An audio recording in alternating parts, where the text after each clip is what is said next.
the idea of branding and the idea of being a brand, because you're so early on, you're gonna pivot, and pivot to me means screwing up. So you're gonna pivot and you're like, why would I invest into branding? Well, investing doesn't need to be financial. You can invest and become smarter at it and understand how to capture your future target audience's attention. And wouldn't that be good? Well, that's branding, because advertising is dead, right? So what do you have left? You have social media ads and all of that, but that's not really advertising. That's all based on amazing copy that captures the soul of your brand and that connects with the target audience. So what is that? That's not advertising. Advertising is just a means to it, right? So branding is, in my eyes, branding is that big layer of insurance around your startup. Because your startup is so vulnerable, right? I mean, right now, because it doesn't exist, basically. But in week, I don't know, how many weeks do you go? 13, 14? Yeah, 14. Yeah, in week 14, for the 3 of you that make it. Sorry, I've done this before. No. There's a huge percentage of you that's gonna make it, obviously. Are you recording this? Yes. Yeah, no, it's there's a huge success factor. For the few of you that still are going to be a vulnerable startup, branding really is a layer of insurance. So if you think about it, if you think about connecting with a person on a personal level, and what it does to you, you form a bond, and that bond can actually last for a long, long time, right? If you buy a product, or if you download an app and it's basically price-based and it's feature-based, well, whenever there's a better price or there are more features with someone else, you don't give a shit, you go to the next one, right? And that's your product right now. Because they will steal your ideas. Whatever your ideas are, they're gonna steal it. And forget about trademarking and all that stuff, I mean, do it, but they will still steal your stuff. Hopefully, if it's any good, right? So you have to be prepared to connect with your audience on a level that's outside of your features and outside of your price. It's super important, and that's branding, right? And that's why I'm passionate about it. People need to prefer you as a brand over you as a product or a feature or a service, right? That's a pretty big key lesson, because branding really is the very first feature your target audience will be exposed to, right? And right now, you guys, a lot of you have tech startups. How many of you have tech startups? What did I say, 90%? Okay, something like that, 85%. You think feature, right? We gotta get this right, we gotta add this one thing. Oh no, we're doing too much with this one thing. You know, we gotta scale back, but how many features are we gonna have when we launch? Well, think about brand. What are the components that you're gonna have that actually connect with your target audience outside of what your product physically does, right? Like, what does it do emotionally? It's so important, because your head is such a different place right now. You have to do some of these exercises. This is how you would do it if you would have the time, which you don't, but we're gonna do a little bit of a crash course. So the most important thing when it comes to branding is creating a brand platform, and that's the one thing that most of you never heard of, and most of you definitely won't be doing. I would love for you to get a little bit into that, and I'm gonna spend the next maybe 10 minutes talking a little bit about that. Once you have that, it's basically like, it's like the business plan for your brand. It's like the brand plan. It's like a business plan, and instead of the numbers, you have heart and soul in it, right? It's like, this is the secret of my brand. This is what's gonna make us stand out, right? This is our connection. And from this brand plan, you derive a name that goes perfectly back to the brand platform. Of course, you already have a name, probably, or no, right? Yes. You already do? Okay. I always change it after 2 days. Then you create a logo, and then afterwards you infuse all of that into your digital product and into your brand atmosphere. Some of that might go hand in hand along the way. If you have a tech startup, it might be that you start infusing that while you actually work on it. But that's really how it works. And then the digital design and the brand atmosphere is what really creates a smile. That's what actually people see. People never see that; they just feel that. Okay, but you have to spend a little bit time doing this. This is a horrible word. It used to be such a great word, and now it's so overused. It's like disruption, right? It's like empathy, right? I just wrote a blog post about that actually last week. It was the longest post I ever wrote. I don't know how long it was, but it was an interview of a guy who runs a cafe in Denver, where basically you can pay however much you want to, and they feed homeless there, and it's like millionaires sitting next to homeless, and I'm like, how in the world does this even work, and how do you advertise, what's your brand, right? And so I had an interview, so it was like forever, but he can say empathy, because it really is an empathetical venture. Empathy is so important. That's the one thing that is actually going to create your brand. You need to understand and deeply connect with your target audience. So if you're building an app for toddlers, you have to be on the floor with toddlers at least for 8 hours straight, no excuse, right? You have to. I mean, otherwise, you know, how can you start understanding whoever you build the product for? Because, and this is actually super important, because your startup is not about you. Okay, that's huge. It's not about you. And if I'm the one building your brand, like I do professionally for, you know, for other, you know, startups, other companies, it's not about me either. It's not about you, and it's not about me, it's about them, right? In the minute that you can separate your own feelings of, I really like pink, and my logo should look like this, and I like the name because it's my grandma's whatever, it's like, no one cares, right? It has to be about that person that you're selling to. Makes a lot of sense, right? Because if you buy something, you want to be catered to. You want to feel like they thought about you.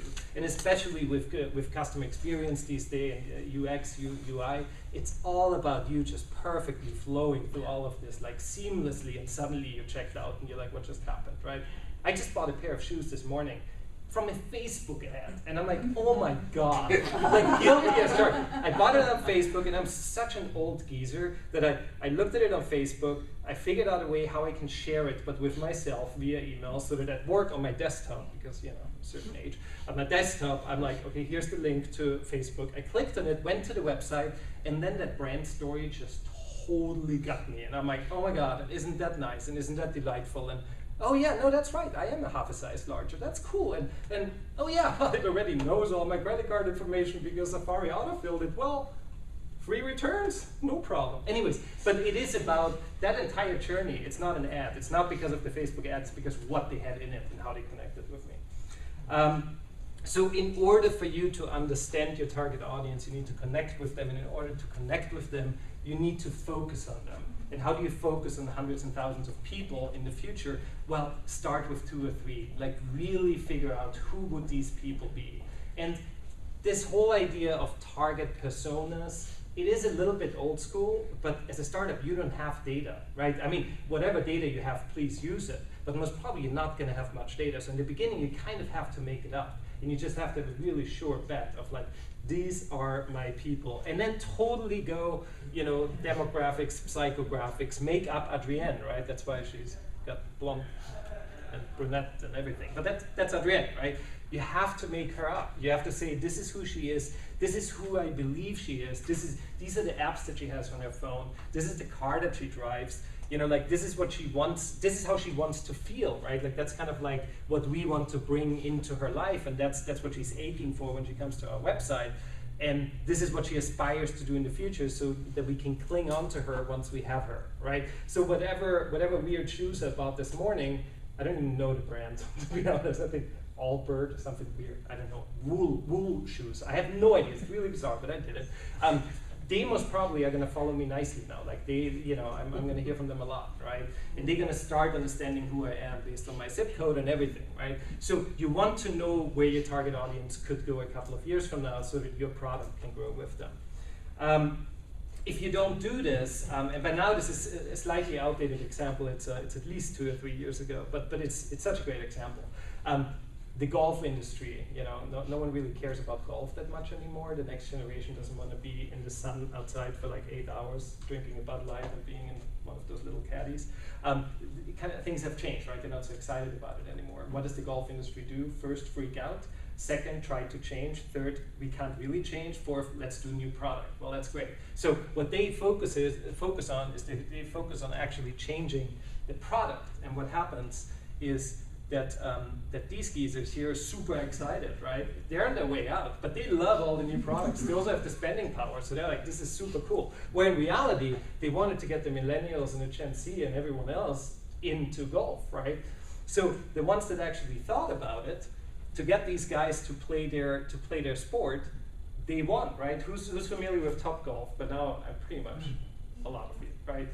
I mean, genius, it's bowling. It has nothing to do with golf, right? This guy has a stance like there's no tomorrow, and I don't even know how to golf, right? Like, I can point that out, right? But it doesn't matter who's looking at him, no one, right? They're all looking at the screen, they have their amazing craft beers and, you know, cocktails. You know, she can wear high heels if she wants to, because it just doesn't matter. It's all perfect Instagram lighting. It's a happy place for millennials, right? And most probably I would dig it too, right? Like if someone says, I take you to Topgolf, I'm like, cool. If someone says, hey, do you have Sunday free to do a game of golf? I'm like, whew, that's a commitment, right? Like, there's a whole thing to it. So, but the only reason why they figured this out, of course, it's another company that pivoted, so they didn't figure it out in the beginning. It's a rendering of the Las Vegas spot, which by now I'm sure is open. They focused on the target audience.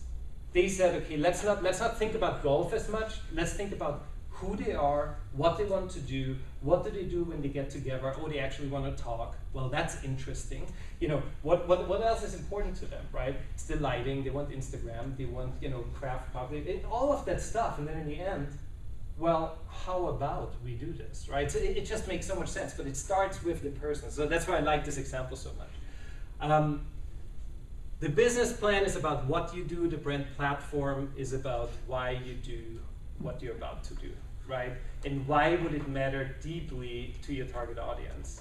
And why are you here tonight instead of doing 50,000 other things that could be more fun, right? There must be a serious excitement in you, and how do you translate that to the person that actually wants to purchase your product in the future? The nuts and bolts of that is the positioning statement. Sounds super boring, but don't worry, it looks boring too.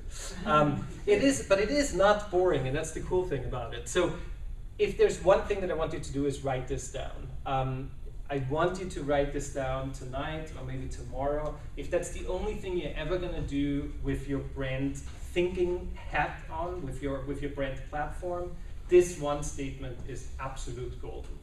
When I do this with my clients, sometimes it takes 3 hours.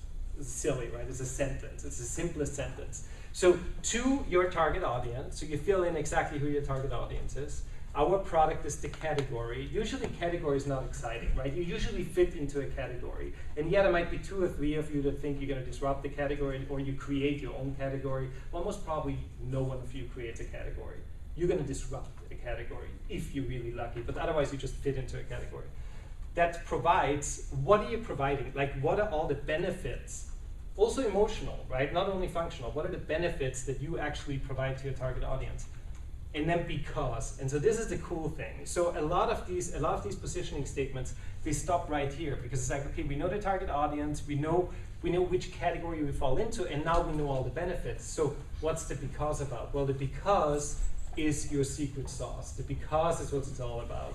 The because is where you drink a 2nd or 3rd glass of wine until you figure it out, right? And then the next day you might be right in the morning after some strong coffee. But that's the because is the secret.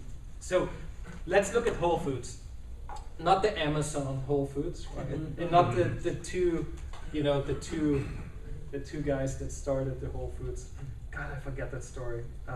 So good. When Whole Foods started, what was that? I can't begin the story and not finish it. Shoot. Anyways, they totally screwed up in the beginning too. Like, they had a small store and they completely, oh God, it was across the street from Safeway. And they called Whole Foods in the beginning Saferway. I kid you not. That was their brand strategy. Yeah, no. This is 100% legit data you can look up on the well-trusted interweb. I think it was in Inc. or Forbes, and I had it in writing before I started talking about it, and now I just remembered it. I mean, it's like everyone. Whenever I share this positioning statement with people, they're like, "This is genius," and I'm like, "Yeah, but they weren't genius in the beginning. They also, screwed up or like grew and whatnot." But this positioning statement is pretty good, and it held for a long time. I made this statement up based on the copy on the website 4 years ago, right? So it's like this is what the perfect statement would have been for them in the get-go. So, target audience to health and eco-conscious consumers. Our product is the blah, right? It's the grocery stores, nothing exciting there. That provides the highest quality natural and organic products to support vitality and well-being. And so if all of us would say now, well, forget about our career, let's move into like some weird little wine country area that no one knows of yet, and let's start a little store. We would do exactly the same. Actually, wherever we would, if we would start in an eco park, it would be the same. Wherever we go, this would be the store that we would start, right? So that's kind of like the features, right? That's kind of like your features in your product. It's the same thing. A lot of people can easily replicate it. What they can't replicate is because we believe in whole foods, whole people, and the whole planet. And so when you think about it, right, like we are this and this and this because we believe in whole foods, whole people, and the whole planet. You think about it as kind of like branding, jumbo mumbo, like whatever, like talk. But dissect that. Whole Foods dictates exactly the product that they're going to sell. Right? I mean, it's the beginning and the end of exactly what they're going to sell. Whole People is their target audience, and furthermore, it educates HR of exactly who they actually want to hire. So that's HR taken care of, right? So here's product taken care of, here's HR taken care of, and the whole planet, that's our mission, that's our why, that's our greater reason for being, right? And that's how we more deeply connect with our target audience, because that's what we strive to create in the end. That's what great brand thinking is, and it all goes right back to the name, obviously, right? So that's genius. But if you find a way that you can have a real belief in your company, in your brand, that you can then start weaving through everything that you do, that would be really desirable. So there are, I have to pitch my book. I tried to make it small and subliminal. But then I realized I don't have to. I have 2 screens. Ta-da! No. So I just launched this, and you know, Janine knows all about it. I've been hustling with her too. So I was so fascinated actually by startups that don't differentiate at all through design or technology. So startups that have commodity type products, there's absolutely nothing new with them. You know, it's like a startup like Tom's, absolutely nothing new, total ripoff of like 2 other shoes that were before them for like decades, right? And that's a lame example because we all know the Tom story, but that's also why you can relate to it. And so I went through for a year, I read all of these magazines and I figured out what are companies that have absolutely no differentiation besides branding, where the product is identical to like 100 other products. And then I distilled them into what they do and how they do it and how they do it right. And so when it comes to brand thinking, these are the 8 chapters, but these are the 8 ideas that you can actually start thinking about, right? What is the story? Do you have an amazing background story that people would just love, right? Do you share a belief with your target audience where it's such a deep belief that it is nearly like a religious thing where they're like, yes, I'm with you, right? And that was Tom's, right? It's not the shoes. I mean, can't be more uncomfortable, right? There's a real reason for it, right? And that was a belief. Cause, you know, if you have a shared cause. Heritage, look at Shinola, right? What does Shinola bring to the table? Nothing, right? The watches, Shinola, right? Complete, there's absolutely no innovation either, right? What a cool brand, right? And it's all about Detroit. And it's a guy from Texas who started it, right? And he's like, well, wouldn't that be a great story? It's a millionaire from Texas. He started the Fossil watches. But it's all about heritage, and suddenly an entire brand is born on a fake heritage. It doesn't need to be fake. Most probably shouldn't be fake, right? But heritage can completely connect. Delight. What if you just connect with delight? Poppin. Who's familiar with Poppin? The software company? No. There's a software company called Poppin? Yeah. That's bizarre. They Okay, help so deploy servers. okay. Well, Poppin is a strange name, anyways. But it's a brand that basically does exactly what Staples does. It's like cheap office products for everyone. It's like calculators, yeah, and they're called Poppin because it's like fun colors. Yeah. There's no design innovation whatsoever. It's the same old stuff, but it's just in fun colors. And they have such a fun language. I mean, when you receive a stapler, you're like so excited. You're like, oh my God, it's like Christmas. And they treat you like that, right? You receive an order number in your email, and you're like, oh my God, this is so funny. You're just like taking a screenshot of the email because it's such a great language, right? So all they do is they just look at a mundane industry and then they completely disrupt with delight. There's no product innovation, there's no tech innovation. Anyways, it keeps going, right? But those are some of the ideas that you can start thinking about, like what is your brand? Sometimes it only takes one of these stories and that's it. All right, naming. 2 out of 3. All right, number 2. A startup brand has a brand name, okay? Or, like my dear friend Adam says, like naming a child, you don't want to have to redo it later. It's true, right? Once she hits puberty, becomes a recreational drug user, maybe the cute name doesn't work anymore, right? I mean, it's got to grow, right? You got to have foresight. I didn't have foresight. This used to be my company, Gaia Holte & Company. Very creative name, my last name, obviously. I ran this one for 12 years. Grew it into like a tiny little agency. We were like 18 people at some point. Had some amazing clients and this and that. And then one day I woke up and I'm like, I don't want to do this anymore. But I had like lots of employees. They had kids, families. I had amazing clients, $50,000 monthly payments, retainers, and I just did not like it anymore. And since I was such a micromanager, I could never let go that anyone else could take over. So what did I do? I closed it. I gave everyone like, a couple of months, and we slowly kind of, let it dissipate. And I got rid of the name, and I got rid of basically everything, which is completely crazy in hindsight. It was crazy while I was doing it too. I was living in Malibu at the time, and I told my wife, I'm like, honey, would you like to move to Long Beach? Because this is going to be a little risky.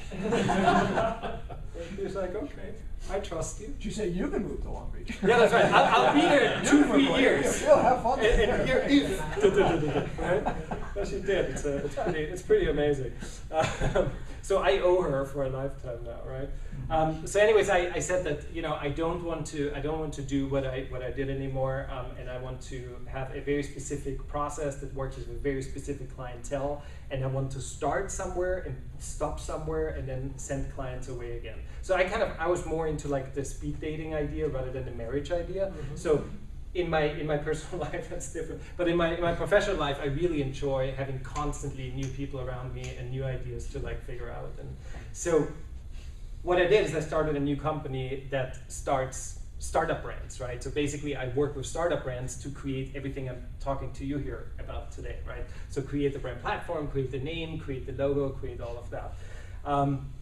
This one has an animated GIF because I own 8% of the company. It's the only reason it got animated. Okay, moving on. So the name, the crazy, peculiar name that I gave my new consultancy is Fabian. And I'm going to go into what it means in a second. But because we were going to specialize, and it's me plus one person, right? It's a super small consultancy now. And by the way, we made it, and it's awesome, and it's so much fun, and it was very liberating, and it worked out. But Fabian is that name, and I want to walk you through how to derive a name. It doesn't need to be a name like this. That's like a made-up name. It could be going into many different directions. But I'm going to walk you through why we did what we did, right? So first of all, it's significant, even though you didn't think it was significant, and you thought it just rhymed with Fabian. But that's actually the only shortcoming. But it's okay. There are two shortcomings, but I'm not going to talk about shortcomings too. Okay, the second one is in Korean. It doesn't work as well. It's pinyin, and that's really difficult to say. So anyways, I learned that while I was speaking in Korea, and I'm like, we have such a great name. And then one person's like, ah. And I'm like, oh. So in Latin, it means compass. In Polynesian, it means seed, and in French, it means completed. So the idea that we set the compass for a brand. We put in the seed for a brand, then we set the direction, the compass, and then we actually complete it, meaning like that's it, right? Adios, right? Here are other agencies you can work with, right? So to me, it was really significant, and sometimes that's enough. Again, a brand is not about you or me, right? But the idea is if you hire me, or if you're like, so what does Fabian mean? I can tell the story, and they're like, oh my God, it actually describes your process and blah, blah, right? So sometimes it's okay if you can just tell the story later on. Linguistic clarity, besides in South Korea, yes, right? Super easy to pronounce, 6 letters, energetic, bold. Super distinct because it's weird, it's different. There are no agencies with like a 6-letter word that doesn't really mean anything. It's very repetitive. It has angular letters, which as a designer is really wonderful to me. It's very marketable. So the .com, even though it was 6 letters, it cost me exactly $9.98. It has super strong logo type, brand protection, right? I was able to trademark it worldwide. Let's talk about 2 things that I don't want you to do when you start naming. Or in hindsight, you might want to rethink if you're doing naming. Creative spelling, even though I heard Lyft had a pretty record first, well, no, I think it was a record 2017. I think it was 1 billion in transactions. It's pretty amazing, right? So, and here I am, Lyft is a bad name. Well, it really is a bad name.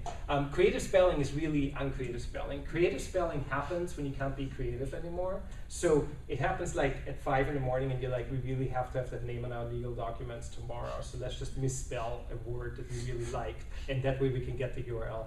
Here's why it's bad.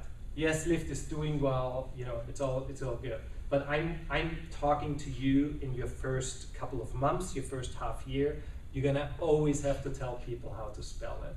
And that just sucks, right? And even SEO, it's not that easy. You're like, well, with SEO, everything's gonna be great. Well, it's not, right? It takes time, right? And there's still a lot of people that are gonna say, hey, you should take a Lyft instead of an Uber. And they're like, you know, in the first months, they're like, Lyft, cool. And then they look it up and they find absolutely nothing on the Lyft because they write it the right way, right? You don't want to be the one that writes it the wrong way. There's something really dumb about misspelling something. In my eyes, it's just kind of like, you know, high school stuff. So anyways, does it work eventually? Would I recommend it? Absolutely not. Descriptive, super, super dangerous. Super dangerous. It's so obviously dangerous. I don't even need to finish my sentence why it's dangerous. But yet it's good that it's floating to the top of your mind again. You send it had to change the name to Hightail, whatever that means, which is good because it doesn't mean much. Because you send it had a meaning, it meant that you had to send something. Well, now it's big data and it's not sending anymore, it's uploading, downloading, it's not sending, right? So GoToMeeting, what if GoToMeeting ever changes and does more than meetings? What if they do events? Like, yes, they might be able to do it, but it's difficult, right? What if SoundCloud goes into something else, right? What if Dollar Shave Club has $2 product? Okay, no. But still, I mean, it puts you into a very descriptive brand category, and you're a startup, you're gonna change. Things are going to change, right? So to describe it as such is not the smartest move, okay? Unless you're 100% certain that you will only do that one thing. If that one thing fails, you're gonna completely get rid of the company, right? If you don't think there's any way for you to pivot out of it, because let's say you're so specialized in a certain medical field and it's so like niche, and that's the one thing that you're gonna do, then it would be fine. But most of you are not gonna have that. Even our friend Elon Musk doesn't have that, right? So the Mars Colonial Transporter can go well beyond Mars. Oops. That sucks. It's from the LA Business Journal. I like this picture of him. All right, now to something very controversial. Woo. Okay, .com versus non.com. So I'm going to try to do it in a way where it's very amicable and we don't have to have a 1-hour conversation afterwards because I just don't feel like it today. A .co and a .anything is completely functional. So I'm not going to fight you, all right? So we understand that. There's going to be no fight about that. But a .com is highly emotional, and we might fight about this. The thing is, a .com immediately signifies that it's a brand, it's a real thing. Just like a .co immediately signifies it's new, and it's exciting, and it's young, and it's a startup, and I might or might not be able to trust it, right? A .com, you're like, okay, it's legit. I'm not saying that you shouldn't have, you know, that you can't have a name that doesn't have a .com, right? There's always something that you have to kind of like leave on the side as you go through your journey. But if you find a way, and if you spend these extra couple of hours thinking, or these couple of books you read, or these couple of ways that you brainstorm with people, and you find something that still sounds great, that still works well, and you get the .com, do it. If the name sucks, get the .co. It's more important. The name's got to be good, right? But if you can, it would really, really be ideal. And don't only take it from me, Paul Graham. Okay, he says the same thing. He said it in August 2015, so who knows, maybe things have changed. If you potentially might need more information on this, I have a free white paper on tinyurl.com/brand naming. It basically talks about the characteristics of a great name, what goes into it, the types of brand names, because right now I didn't tell you too many types, I just said what not to do, because I think that's a better use of time. Then how you select the final name, how you go about trademarking and all of that stuff. So you can check that out. Last but not least, a startup brand looks like a brand, or a new brand icon should be iconic. Makes a whole lot of sense when you think about it, but yet everything starts looking alike these days. and I urge for you to stand out. So I have this amazing smart-ass comment, and I say the first component of your brand is make sure it's timeless. And you're gonna think I'm full of it, and in a way, yes, that is correct, but in a way not, because most founders, what they do, they actually look for whatever's cool around them. Most of the ones, you know, that I know, they go to places that are like 10 years younger than them, so they go to cool like bike shops and cool coffee shops, and they're like, oh, I like what they have going on. I like this, I want to do this for my brand. And it's just such a dumb idea, right? Because you don't want to do it. I mean, whatever is a trend is gonna look dated, right? I mean, it's just logical, whatever is a trend. So if you do marketing, you can do that. You can do something that is very now. But for your logo, it has to be timeless. Trends do go out of fashion, right? Make sure that you do something that is completely weird and off and like distinct to your industry, right? So all of these in the beginning, that was very, and you know them, that's why I don't show them, right? It was super distinct, just the shape, just the colors, you know? It's like Shell, I mean, that was crazy. Remember all the oil industries, like the big, like, do something that's weird. Surprise your industry, right? Your segment. So when people go to dating apps, suddenly there's you, right? And from the get-go, they look at it and they're like, whoa, that's different, right? Like, you have to think that way. Surprise your target audience. Simplicity. A logo is not a painting, right? A logo is how you can bring across a very simple idea, or a very complex idea sometimes, in the simplest possible way. And so you can go to 99designs.com and you get a painting, or you can really figure out how to get a simple mark. Who's familiar with Chukin? Most probably no one. Who's familiar with People Are Awesome, the YouTube channel, Facebook? One? Yeah, okay. Yeah. I think everyone's seen them, but Chukin is behind them. So what Chukin does is they take a video that's nothing, you know, like the Pizza Rat or the Star Wars Mom, or they all have their titles now. And they take it and they just buy the rights and give them royalties for every view, and they're gonna blow them up, right? And they stand behind them, so they're like white on white, right? Like they're not even visible, but they just blow it up, right? So that was the idea behind the logo. It's a super simple logo, right? And it's timeless, and it doesn't tell too much, so that even if they pivot, you know, it can't change. Last but not least, I want to go through a quick kind of like brand and how we did that, so that you can see how from the beginning, from brand strategy all the way to the end of brand design, how it worked out. Obviously, I give everything away on the first slide. But your brand design, your icon needs to tell a story. Here was a workers' compensation startup. Workers' compensation is hell, right? For everyone involved. Especially the one who just lost an arm, you know, while he was in the supermarket, and that's why they have to call workers' comp. Workers' comp, the person who actually reports workers' comp, they're usually not very qualified to do that. It's kind of like an add-on to their job, and usually they're not very happy doing it, and they're not very skilled doing it. So they create an app, and they're still in it right now. That's why this is half finished. But basically, they create an app that brings delight into an industry that usually is just really saddening, right? So we created like their brand persona. What is their persona? So there's something called the brand archetype wheel. You guys can look it up if you're interested. And these are all the different archetypes. Fun and playful are words that fall into choker, so they're a choker brand. Generous and caring, that falls into a motherly brand. And then straightforward and sociable, that's a friend. So we had like, I don't know, 100 keywords, right, that we came up with together. Is this brand this? Is this brand that? And then we plugged it into this wheel, and here just two as an example. But now we know, as brand designers, or you, when you name a company, or when you actually create the visual aspect of a company, you know that it needs to have these aspects in it. It needs to be motherly, it needs to be friendly, and it needs to have something fun and playful in it. So then we went off and started the naming process. So we thought about, okay, they're going to elevate an entire industry. You know, like they're really going to elevate everyone involved. They're going to be the advisors. They actually have advisors, as we call them now, that walk around, that actually help these people that are not as skilled. And they want to be the leader. They want to be the wise people, right? Boom, elevise.com, available, $9.95. So I'm saying, like, yes, this took us some while, right? And I make it look easy, but it can be easy. Like, you can do it if you put in enough time, right? Here's Rosa. That was our persona, right, from LAFI. She's the clay manager. She really doesn't make much money, but she really wants to feel respected, nurtured, and inspired, and she wants to move on. She's not unhappy because of her salary. She's unhappy because of the way that she gets treated and that she doesn't feel empowered in her job, right?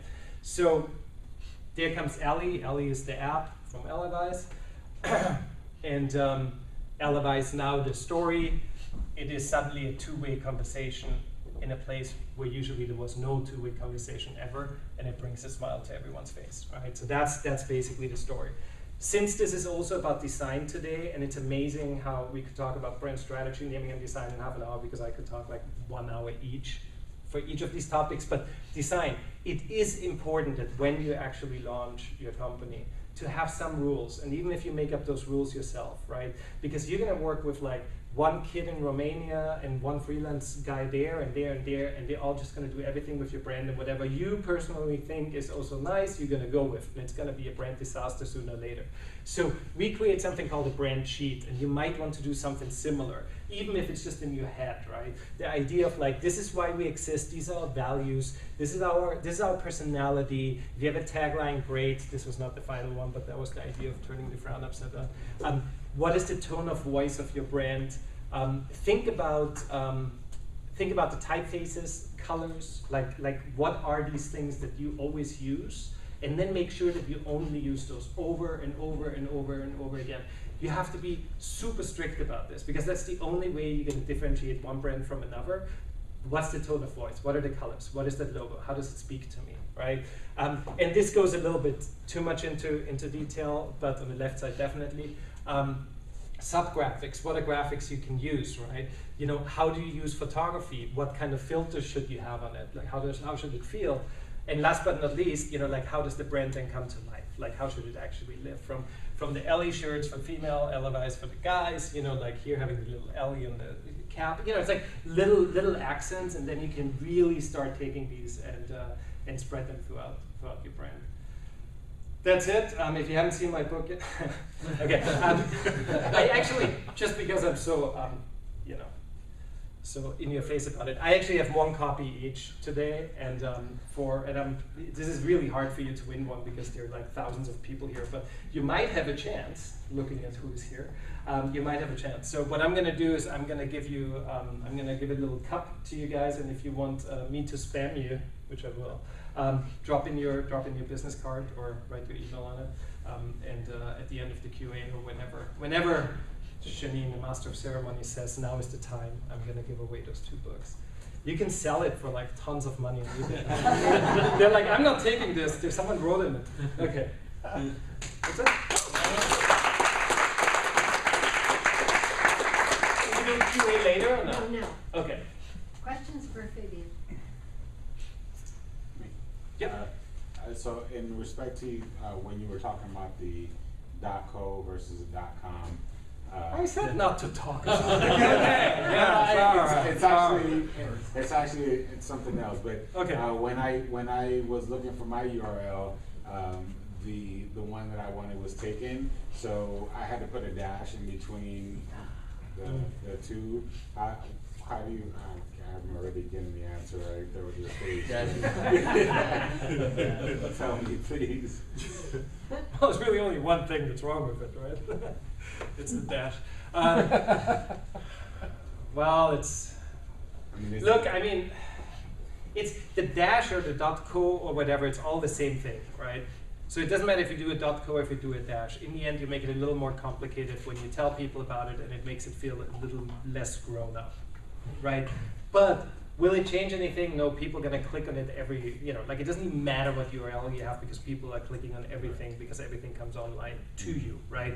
It's mainly for a brand impression, right? It's mainly for investors, it's mainly for like people, you know, like when it feels like, oh, there is a .com, it's elevated, this actually is the real deal. I'm always super impressed when I get any emails from startups and they have a .com, I'm like, whoa, I'm like, that's a conversation piece. I'm like, how did you score that, right? It's either they're funded or they're really smart. And seriously, every time it's one or the other, right? Funded or super smart. It would be great if you would be super smart and actually put the time into it, right? But at some point you gotta cut, you know, time cost, whatever it is, Right. right? So but if it is a hyphen or if it is the .co, I feel pretty evenly bad about it.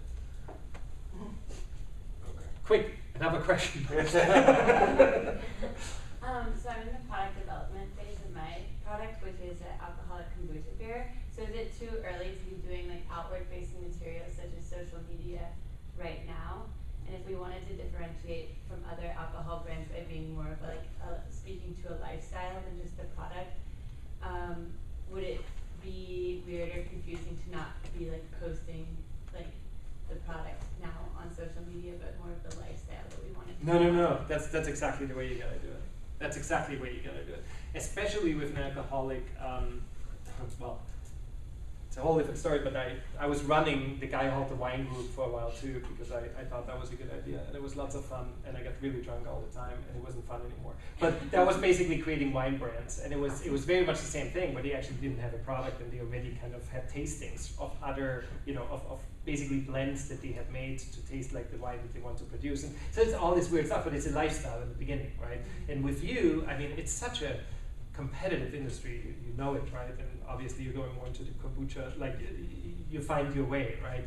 But it's, you have to connect with the lifestyle first. You don't have to have any product, you can do it forever. The only thing I would definitely advise you not to do, if you don't know exactly the brand look and feel, right? If you don't know exactly what that is, make sure that you don't create too much on social media that goes one way and then your brand look and feel goes totally the other way, right? So be a little blend with it, be a little gray, be a little neutral, right? So that you can put a splash of color in it when you're ready, right? If that makes sense. But I think that you can still tell a story. You can have amazing quotes, you can have amazing, lifestyle pictures, even if you don't have a brand. It's great. It's a great way to launch, especially for your product, consumer product. Yeah. I don't know who was next. Let's just start there. Yeah. I was going to ask, do you have a favorite platform for testing brands? I'm used to like logo companies sending you 5 options, and it's like you have like a place where you're like, hey, give me feedback here. It's complete bullshit. Okay. It's complete bullshit. Here's why. Because again, this is like not about you, this is not about me, it's about the target audience. And when I write on LinkedIn, and I saw it again today, in the Forbes Council, I'm like, someone's like, a friend of mine is creating a brand for this and this. What do you guys think? Which one of the 5 logos? It's like, well, I'm most probably not the one who's gonna buy it. I'm not even in your target audience. Like, I'm gonna have an opinion, and my opinion is useless. Well, mine hopefully is a little bit more useful, but it's still useless, right? Because I'm not the target audience. That's why I think it's such crap. I think that if you do a really very focus group where you actually pay money and you find really your next target audience, like your target audience, and you ask them, but that's not what you're talking about, because most of the time people just send it to their friends or send it to like people that they have in their network. Right. That is completely useless. Okay. But I also don't believe in focus groups, right? Because that whole thing, like that Ford said or hasn't said, I know, where he basically said if people would have asked me, I would have done faster horses instead of a car. Right. It's the same with logos. You only think things are beautiful that you've seen in the past or that you can somehow put together, right? So if you do a logo that's totally crazy, right? If I would have asked workers' compensation insurance people about LAFI, they're like, this is weird, it looks like an Amazon. I'm like, I don't know, it's like childish, right? It's like, no, shut up, do the product, you're gonna love it. And they're like, oh my God, this is so different now, I get it, right? Like, they don't know your product yet, they haven't lived it yet. So trust your gut instinct, trust professionals, and trust the audience that you think you will have, the one that you imagine, that it would fit into their lifestyle. And their lifestyle might not have your product in it yet, right? So don't look at all your competitors, just make up your own mind. Yeah, so it's a pretty big step, right? But I don't believe in asking. Okay, so there is no platform right now that has like that magic combo of focus group. Well, there's what is it, Amazon Turk, and it does not work, right? Like I don't know what there is, if there is anything that does work, because I think it's so specific, right? I mean, how people do it, they do A/B testing via fake Facebook ads, right? Mm-hmm. So you can do that, right? I don't have any. Look, when people come to us, like in the end they trust my decision, and so I usually trust my gut, but sometimes I kind of like reach out to people that I know are exactly their target audience, and see, does this offend you in China, right? Does this offend you in the sub-province of wherever, right? Because I know that they're gonna launch there, but it's more educated questions. It's not like, do you like the color green, right? Because don't worry about it, right? I mean, really, like, it's not. One last question. So, How about two-sided platforms? How about what? Two-sided platforms or multi-sided platforms. You are building one side of the platform first, right? They may not even pay you, but you need them. And then eventually you're going to build the supply side, right? So do you just pivot, change? So you're talking about a product that has two target audiences, right? And in the end, the first target audience is the one that actually has to buy into the product, and the second one is then in the end going to purchase the product, right? But the audience in the end is not going to know who the product comes from. Like, they're not going to know your brand, right? So that basically answers the question, right? That the brand, your brand, needs to work for the people that actually have the monetary transaction with you, right? Now, obviously, they are going to think like the customer, right? So if you're, do you have an example of your brand, like what Yeah, you it's do? let's think of marketplace, Mhm. right? So you have a buyer. Let's say you're a startup, right? And you are trying to find the right vendors who you would outsource your software development to, right? Or anything, or Right, just software or development. anything, right? Yeah. So there's a critical mass. You need to have enough of Yeah. buyers, people like me, on the platform before you even start thinking that you can bring these. Oh, chicken or egg. Oh, I see what you're saying. Yeah, yeah. Oh, so you're creating a platform. If no one's there, no one's going to invest in it, basically, right? Yeah, you need both.